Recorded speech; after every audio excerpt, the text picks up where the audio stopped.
Recording by Guy Letterfine. Am I Still There? By James R. Hall. Lee slid off the examining table and began buttoning his shirt. He had had a medical examination every 6 months of his adult life, and it always seemed strange to him that despite the banks of machines the doctor had, which could practically map a man from a single cell outward, each examination always entailed the cold end of a stethoscope against his chest. He tucked his shirt into his pants and turned to the examining doctor, who was writing on a chart. "Well?" Lee asked him. "Sound as $1," replied the doctor. "Of course, Dr. Flotman or Dr. Roberts might turn up something on their electronic monsters, but I see no reason why we can't go ahead on schedule." Lee felt relieved.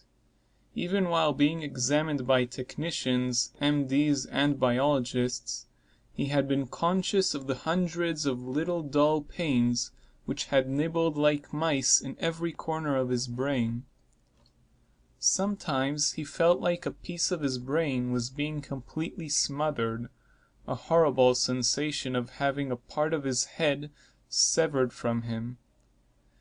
This would go away, but would appear again in a different area, usually in about 15 to 30 minutes. Well, the doctor said he was fit for surgery. That would end this nagging pain, just as it always had in the past. "If you're ready now." Lee became aware the doctor was speaking to him. "Oh," Lee said. He had no idea what the doctor was talking about. "Oh, I'm sorry. I guess I didn't hear what you said." The doctor smiled tolerantly. "I said you can see Dr. Letzmiller this afternoon to get the final okay." "Letzmiller? Who's he? I thought you said I was ready to go." Lee knew he sounded a little petulant, but he was tired from all these examinations, and besides, his head hurt. The doctor, Gorse, Lee thought his name was rather young, but seemed used to this kind of thing. He turned on his tolerant smile again. "Dr. Letzmiller is chief of the familiarization and post-operative adjustment section. He can explain himself better when you see him." "Is he the last one?" Lee asked. He was already following Dr. Gorse out the door and down a corridor. Dr. Gorse stopped before a door marked Dr. C. L. Letzmiller and opened it. "The last one. You take these," he handed Lee a thick manila folder, "and tell the girl Dr. Gorse sent you for your interview." He waited until Lee had entered, then closed the door and left. Evidently Dr. Letzmiller had been expecting him, for very shortly Lee found himself sitting at the doctor's desk, comfortably seated in a brown leather armchair. He was facing a rather pudgy man, who was leafing through the manila folder Lee had given him. Finally Dr. Letzmiller looked up. "Well, well now, Mr. Lee, suppose you first tell me about yourself, and then I'll tell you about me." "Tell you about me?" Lee asked. Dr. Letzmiller smiled. It was another tolerant smile, but it seemed more sincere than Gorse. "I suppose the best way would be for me to review these facts on your medical history. You are Vincent Bonnard Lee?" "Yes, sir." "Date of birth?" "August 11, 1934. That would make you 409 years old." Lee hesitated. He never really thought of his age. It had long ceased to be of any importance to him. Of course he remembered his birth date. It was one of those facts that always appears on your records, like your social security number. He did some calculation in his head, as rapidly as the constantly shifting blank spots in his thinking would allow him. Yes, sir.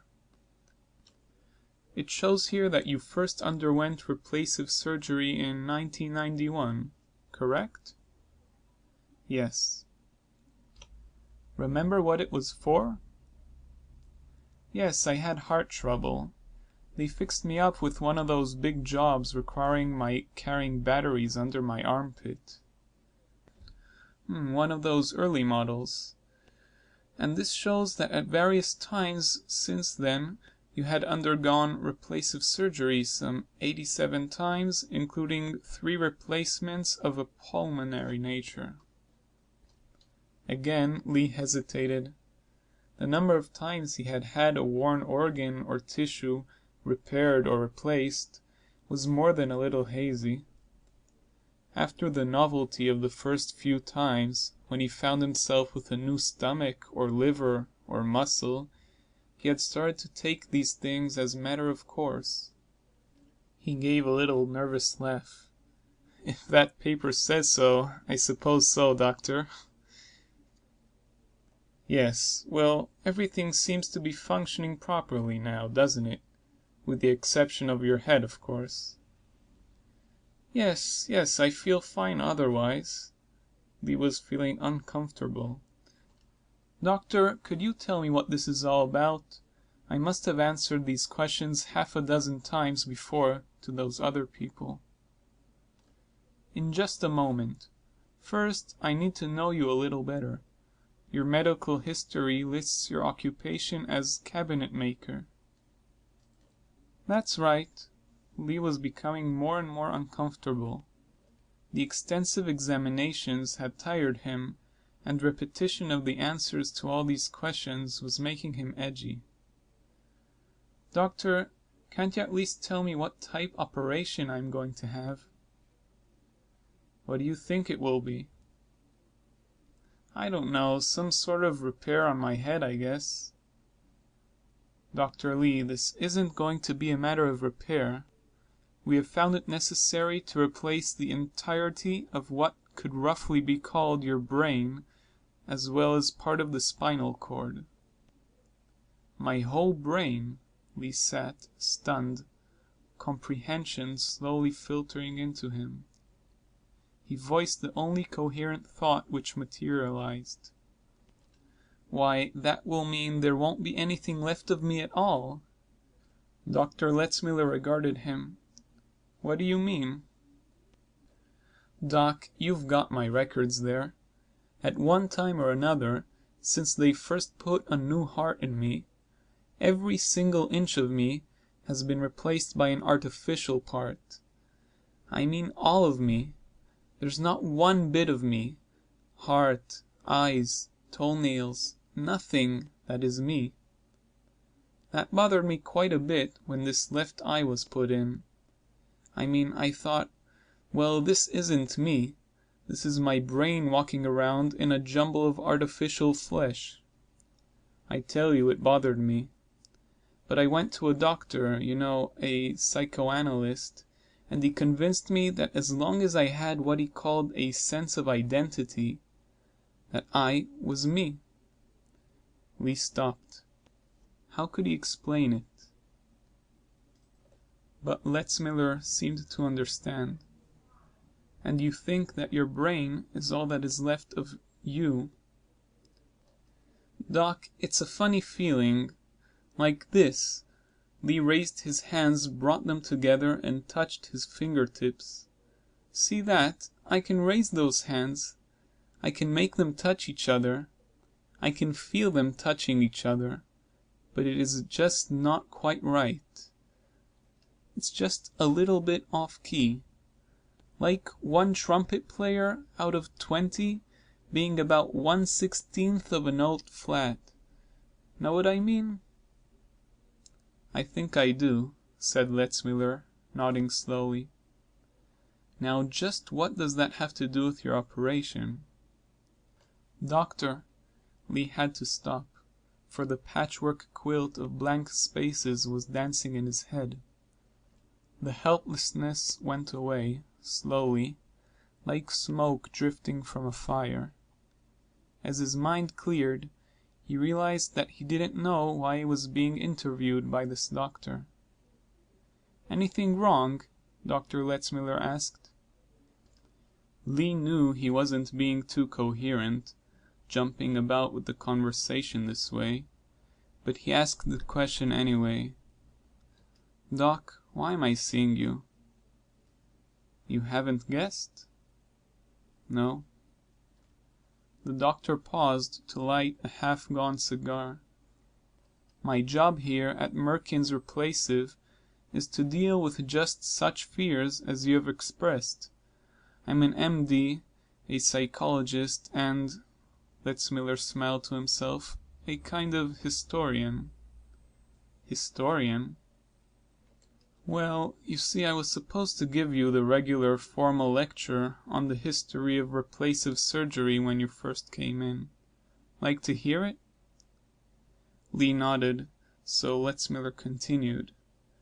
"Replacive surgery is actually quite old. Old as medicine itself, I suppose. Very early attempts at dentures were tried, though with little success. And of course peg legs and hooks for persons who had lost their hands might be called replacive surgery, though they were very crude. Later on came more refined dentures, artificial limbs, corrective lenses, skull plates, hearing aids, plastic or cosmetic surgery, blood transfusions, all types of skin grafts, etc. The 1950s saw the beginning of bone and corneal transplants, use of plastics in arteries, those huge heart, lung, and kidney machines, implantation of electrodes in the heart to steady its beat, many things which were mostly emergency or stopgap measures. All through the 1900s refinements continued to be made. But it wasn't until 1988 that the fathers of replacive surgery, Doctors Mills, Levinson, and McCarthy, made the breakthrough that revolutionized the whole concept. In very simplified language, they unlocked the key to producing specialized living tissue through a bombardment of an extremely complex carbon compound with amino acids and electricity, then making it selective in function by a fantastically intricate application of radiation. That pulmonary replacement you received in 1991 was undoubtedly one of the first successes. You were quite lucky, you know. Up until 2017, only about 5% of their synthesized hearts lasted more than 30 days. At any rate, the principle was established, and it was proven that it could work. Most of our work from then till a few years ago has been in improving and refining the work those three good doctors did over 300 years ago. Letzmiller's cigar had gone out, and he discarded it in favor of a cigarette. That would be the end of my history lecture, if it were not for the nature of your trouble. Lee looked at him closely. Why's that? Well, Mr. Lee, the big thing missing in that summation is the seemingly impossible task of synthesizing nerve tissue, especially that of the cerebral cortex. It's been approximated, at any rate closely enough to give us good enough results, to allow an artificial tissue to respond to brain signals about 98% as well as the original would. But actual duplication? No. At least not until about 3 years ago. To tell you the truth, it's barely out of the experimental stage. Experimental? Yes, this will be the first complete replacement of a human brain. Oh, of course it had been done with animals, and it has been successful with partial replacements on humans. But you will have the honor of being the first human with a complete substitution." Lee could not contain himself. "Doc, that's just it. There won't be a single atom of me except what you fellows have conjured up." Letzmiller broke in mildly. "I think 'conjured' is hardly the proper word, Mr. Lee." "Well, of course I didn't mean that. But don't you see what I'm driving at? You could just as well start from scratch and duplicate me without bothering about going about it piecemeal. And what does that make me?"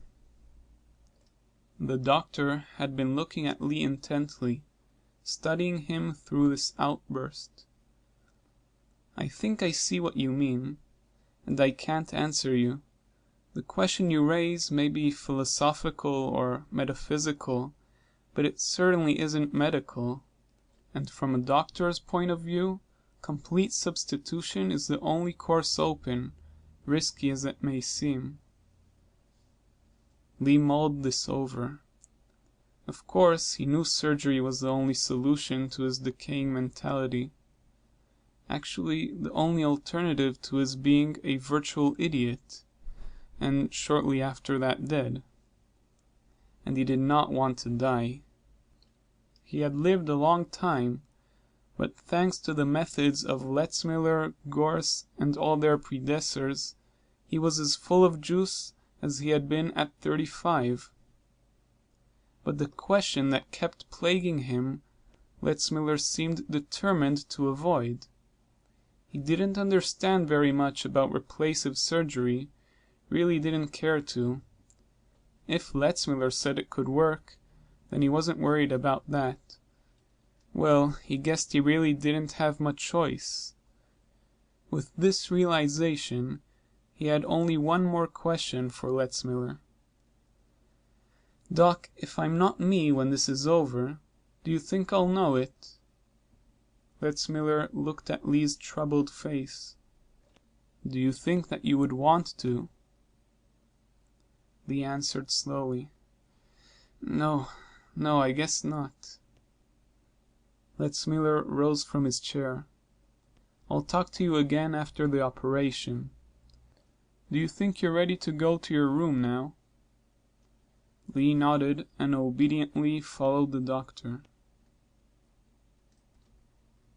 Lee was asleep when the nurse came, but with the efficiency of all good nurses since time immemorial, she woke him to give him the sedative to prepare him for surgery.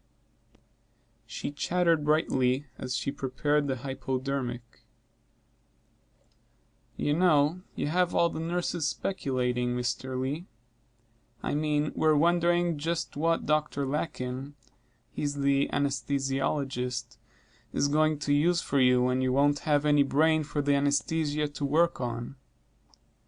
She stopped, the needle poised above Lee's arm, realizing the inaptness of her remark. "Oh, I shouldn't have said that." "No, that's all right," said Lee. "I've already reconciled myself to being the headless horseman for a while." He had, too, although it was wonderfully strange to think of himself lying on the operating table with a cavity where he right now thought, felt, knew that he was a person. Lee didn't actually lie on the table in the literal sense. The table was inclined to about 45 degrees, with his head exposed and supported by a clamp on the cheek and jaw bones. This arrangement was necessary to allow the waiting machinery access to the area where it would perform. Physicians, surgeons, biologists, and the like were gathered in the amphitheater to see a bit of medical history. Actually, there wasn't much to see. A team of technicians, radiologists, and surgeons were working around Lee. Some were attaching electrodes to parts of Lee's body to maintain the electrical impulses necessary to keep his vital processes in motion while the main switchboard was out of commission. Others were synthesizing the exposed brain, from which the skull had already been removed, to guide the delicate fingers of the huge automatic operating, recording, and calculating complex through its precisely programmed steps. Letzmiller was among those in the amphitheater as a spectator, drawn both by professional curiosity and the desire to know the answer to Lee's question, "Doc, what will there be left of me?" Of course, he couldn't find out even part of the answer for some weeks. Even the ORC complex, now being fitted to Lee's unconscious brain, adjusted and activated, would not finish with its job for something like 32 hours.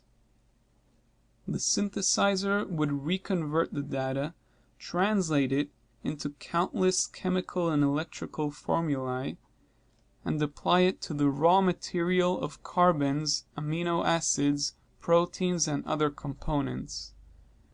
When the basic organ had been reconstructed, a process requiring another week and a half in the synthesizer, it would be grafted back. The nerve lead-ins would be reconnected one by one, spaced at intervals to avoid shock. Lee would be unconscious the whole time, of course. Or rather, Lee would be unconscious part of the time. Most of the time he wouldn't have the capacity for either consciousness or the lack of it. Dr. Letzmiller observed the huge ORC complex for a time, but there wasn't anything to see. It simply sat over Lee doing its job. Unwanted, the thought came to Letzmiller that the machine looked like a frog with a long worm dangling from its mouth. Lee was the worm. "You can talk to him now, Doctor," Oldenring's surgeon in charge addressed Letzmiller outside Lee's room, where he had just finished his examination.